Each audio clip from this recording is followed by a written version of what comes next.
Hello guys, welcome to our YouTube channel. Today we discuss editorial from The Hindu. Okay, so today we're discussing editorial that is essentially flawed on the Karnataka High Court हिजाब verdict. जैसे कि हम लोग जानते हैं कुछ दिन से क्या चल रहा था, हिजाब को लेके बहुत ज़्यादा ये इशू क्या था, हाईलाइट था, बहुत ज़्यादा ये इशू हाईलाइट में था। तो इसमें क्या था कि कर्नाटक में, और ये टोटल इशू कहाँ पे मेनली हुआ था, कर्नाटक में हुआ था। ठीक है, कर्नाटक के स्कूल में हुआ था, कॉलेज में। तो वहाँ पे क्या बताया जा रहा है कि स्कूल्स और कॉलेजेस में क्या हो रहा था कि हिजाब को पहन के आने के अलावा परमिशन नहीं मिल रहा था। बट जो एक पर्टिकुलर मुस्लिम गर्ल्स जो है वो क्या चाहती थी कि नहीं, हम लोग हिजाब पहन के जाएंगे। बट वह स्कूल से मना हो गया, कॉलेज में मना हो गया। तो जिसको लेके गर्ल्स लोग क्या करती थी, अगेंस्ट में केस फाइल कर दिए थे कर्नाटक हाई कोर्ट में। ठीक है, और ये केस क्या हो गया था, चला गया था कर्नाटक हाई कोर्ट में। तो कर्नाटक हाई कोर्ट इस केस में क्या वर्डिक्ट देता है, ठीक है, वो चीज़ हम लोग आज इस एडिटोरियल में देखते हैं। ठीक है, तो इसमें जो राइटर है वो क्या बोलना चाहते हैं इस पूरे एडिटोरियल में देख लेते हैं क्या व्यूज़ है राइटर का। Karnataka high court ruling on हिजाब। जो कर्नाटक हाई कोर्ट जो रूलिंग कर रहे हैं किसमें, हिजाब के केस में, वो फेल हो चुके हैं रिकॉग्नाइज करने में कि क्या रीजनेबल एकोमोडेशन, क्या ज़रूरत था इस केस में। ठीक है, बोलना क्या ज़रूरत था, वो उस चीज़ को वो समझ नहीं पाए, रिकॉग्नाइज नहीं कर पाए। ठीक है, ऐसा किसका बोलना है, राइटर का बोलना है कि the Karnataka high court verdict upholding the ban on wearing of head scarfs by student in educational institution is wrong on many level. बताया जा रहा है जो कर्नाटक हाई कोर्ट वर्डिक्ट जो आया है, और उन्होंने क्या बोला कर्नाटक हाई कोर्ट ने, कि उन्होंने बोला कि जो जितना भी हेड स्कार्फ्स जो भी स्टूडेंट अगर पहन के आते हैं, ठीक है, वेयरिंग हेड का स्कार्फ्स बाय स्टूडेंट, उस पर क्या किया गया, बैन कर दिया गया। ठीक है, इन एजुकेशन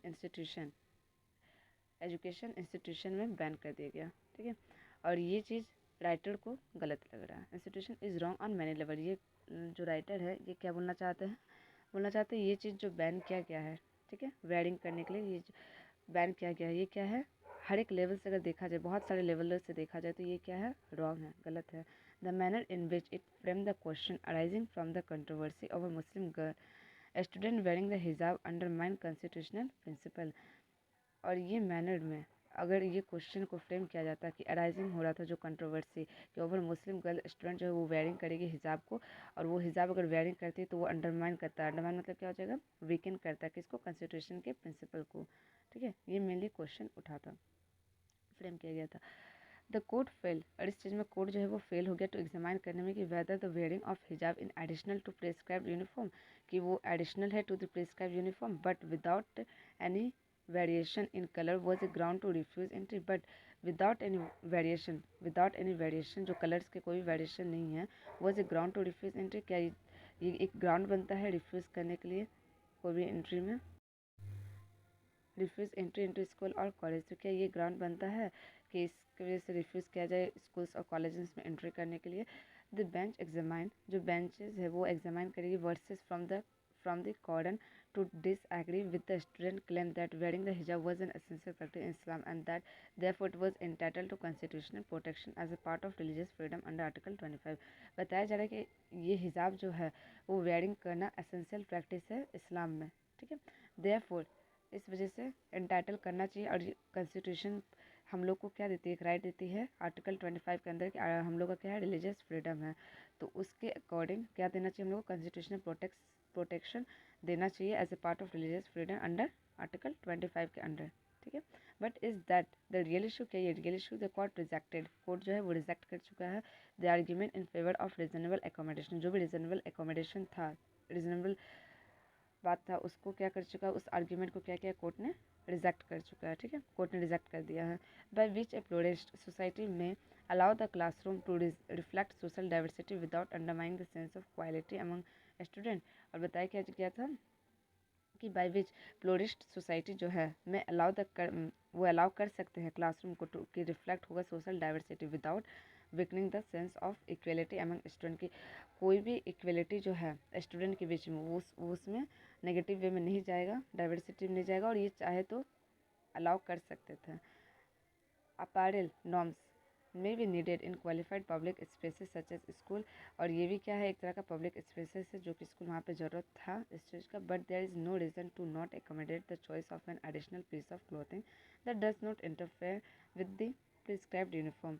बट ये ज़रूरी नहीं, but there is no reason, कोई रीज़न नहीं था कि एकोमोडेट कर रहे हैं कि हाँ हम लोग का चॉइस है कि हम लोग एडिशनल पीस ऑफ क्लॉथिंग क्या कर रहे हैं अपने स्कूल ड्रेस के साथ पहन रहे हैं, दैट डज नॉट इंटरफेयर, ये इंटरफेयर नहीं करता है जो भी यूनिफॉर्म प्रिस्क्राइब किया गया है। ठीक है, तो यहाँ पे मतलब राइटर बोलना चाह रहे हैं, राइटर सिंपल सा क्रिटिसाइज़ करे जो भी वर्डिक्ट आया है टोटली कि इस चीज़ पे क्या है, कोर्ट को बैन नहीं करना चाहिए था। और यहाँ पे जो भी अगर सपोज़ कि बच्चे अगर पहन भी लेते हैं, मतलब स्कार्फ ये सब पहन भी लेते हैं, तो वो एक मतलब इंटरफेयर नहीं करता है, और ना ही कुछ होता है ना कि इंटरफेयर नहीं करता विद प्रिस्क्राइब यूनिफॉर्म की, प्रिस्क्राइब जो भी हम लोग यूनिफॉर्म कन्फर्म है, ठीक है, सबके लिए। और अगर हम लोग सपोज़ कि एडिशनल हम लोग पहन भी लेते हैं तो ये कोई ब्रीच नहीं करता है हम लोग के ये ड्रेस को, ठीक है, इंटरफेयर नहीं करता प्रिस्क्राइब यूनिफॉर्म, लोग तो यूनिफॉर्म तो पहने हुए हैं।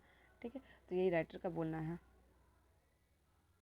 इन rejecting the argument based on freedom of conscience, और ये रिजेक्टिंग आर्ग्यूमेंट, ये जो आर्ग्यूमेंट था इसको रिजेक्ट किस बेस में किया गया कि freedom of conscience, the court cited the absence of elaboration in the pleading. अब कोर्ट जो है वो देखा कि बहुत ज़्यादा एब्सेंस था किसमें, elaboration in the pleading, pleading के एलोबरेशन में एब्सेंस दिखा, जिसकी वजह से ये एक साइटेड हो गया कोर्ट के लिए कि हाँ इस रिजेक्ट किया गया। The judgment emphasis on the uniform is an inviolable symbol of equality and homogeneity since to have overwhelmed any contention in favor of any sort accommodation। क्या बताया जा रहा है कि जो जजमेंट है वो एम्फेसिस किया गया on the basis of uniform, कि यूनिफॉर्म जो है वो सब लोग एक यूनिफॉर्म पहनेंगे, और इसमें यही एक सिंबल है किसका, इक्वलिटी का। ठीक है, नहीं तो पता चलेगा हर कोई अपना अपना ये पहनने का, ठीक है, एडिशनल ड्रेसेस डालेगा, तो ये चीज़ क्या बताएगा, अनइक्वलिटी हो जाएगा एक कास्ट को लेके। ठीक है, तो इसलिए इक्वलिटी एंड होमोजेनिटी शो करता है एक uniform since to have overwhelmed and contention of favour of any sort of accommodation. Another question जो है वो क्या उठता है कि today's is whether it was at necessary to invoke the essential practice test in the case.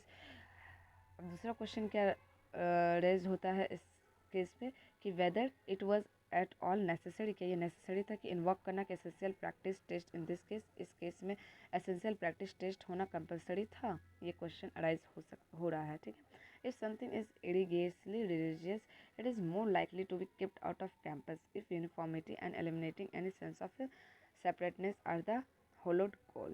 तो क्या बताया जा रहा है कि इफ समथिंग जो भी हम लोग का बहुत ज़्यादा इंपॉर्टेंट रिलीजियस है, तो इसमें क्या होना चाहिए, it is more likely to be kept out of the campus. ठीक है, इसमें चेकिंग ज़्यादा नहीं करना चाहिए था, टेस्ट नहीं करना चाहिए, रिलीजियस टेस्ट नहीं करना चाहिए था। इफ़ यूनिफॉर्मिटी, अगर आपको यूनिफॉर्मिटी दिख रहा है और उसको एलिमिनेटिंग दिख रहा है, any sense of separateness are the hallowed goal, तो ये क्या हो जाएगा, एक तरह का होलो गोल हो जाएगा। The matter could have been dispose of without entering the theological domain, और ये जो मैटर है इसको डिस्पोज किया जा सकता था without entering in theological domain, without any testing checking the essential religious practice test itself is a pointless exercise। और जो essential religious practice जो टेस्ट हुआ ये सबसे बड़ा pointless exercise था इस केस में। as the Supreme Court had established a nearly unattainable standard to determine it, और सुप्रीम कोर्ट जो है उन्होंने स्टेब्लिश किया है nearly unattainable standard जो कि डिटरमाइन इसको किया है। Something is an essential practice, something जो है एसेंशियल प्रैक्टिस होता है ओनली इफ द एब्सेंस और removal has the effect of destroying the religious itself, और उसको क्या किया गया, उसको एब्सेंस में और रिमूवल में वो अफेक्ट होता है, डिस्ट्रॉइंग करता है एक रिलीजियस को। ठीक है, तो हम लोग ये जो हिजाब जो था एक मुस्लिम्स के लिए क्या था, एक रिलीजियस का एक प्रैक्टिस, एक एसेंशियल प्रैक्टिस था जिसको क्या किया गया, रिमूव कर दिया गया। तो राइटर का ये बोलना है कि अगर इसको रिमूव कर दिया जाएगा तो रिलीजियस इटसेल्फ क्या हो जाएगा, डिस्ट्रॉय हो जाएगा। Save for a few fundamental, save करो for few fundamentals, no religious practice will actually survive, कोई भी रिलीजियस प्रैक्टिस जो है वो एक्चुअली सर्वाइव ना हो। सच ए स्क्रूटेनी, कोई भी अच्छे से अच्छे छोटे से छोटा चीज़ भी नहीं। It would be a far better, ये इससे फार बेटर होगा कि if a claim for article 25 protection is tested against constitutional values such as equality, dignity and privacy subject of course to health and public order. और इससे भी अगर better होगा कि जो 25 जो आर्टिकल है उसको प्रोटेक्ट किया जाए और उस पर टेस्ट किया जाए अगेंस्ट कि वो कॉन्स्टिट्यूशन के अगेंस्ट जा रहा है कि नहीं जा रहा है, in the basis of value such as equality, dignity, privacy, subject of course to health and public order. In any case, the essential test जो है should be jettisoned forever, if only because it theoretically allows some defining theological concept to override all else। ठीक है। और क्या बताया जा रहा है कि अगर डिफाइन किया जा रहा है कि इसको थियोलॉजिकल कॉन्सेप्ट से, तो इस पर क्या होना चाहिए, ओवरराइड होना चाहिए what is abhorrent to constitution principle will remain so irrespective what is considered essential to a religion। अब बताया जा रहा है कि क्या ये abhorrent हो रहा है टू ए constitutional principle, जो constitutional principle है उसके, ये abhorrent हो रहा है या फिर will remain so irrespective, ये irrespective में remaining रह चुका है। what is considered to a essential religion, क्या हम लोग क्या कंसिडर करें जो कि आप समझेंगे कि हाँ is it essential to a religion, की ज़रूरत है, रिलीजन का एसेंशियल पार्ट है। Freedom of religion is important, freedom of religion बहुत इंपॉर्टेंट है।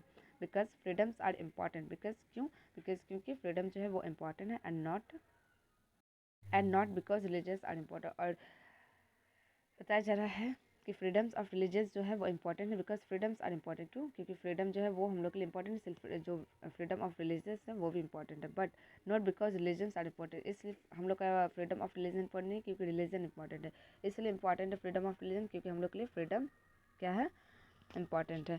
ठीक है, तो आज का ये एडिटोरियल पूरा अच्छे से क्लियर हो गया होगा कि मेनली इसमें राइटर जो है वो क्रिटिसाइज कर रहे हैं, अगर टोटली देखें तो इस पूरे आज का एडिटोरियल में।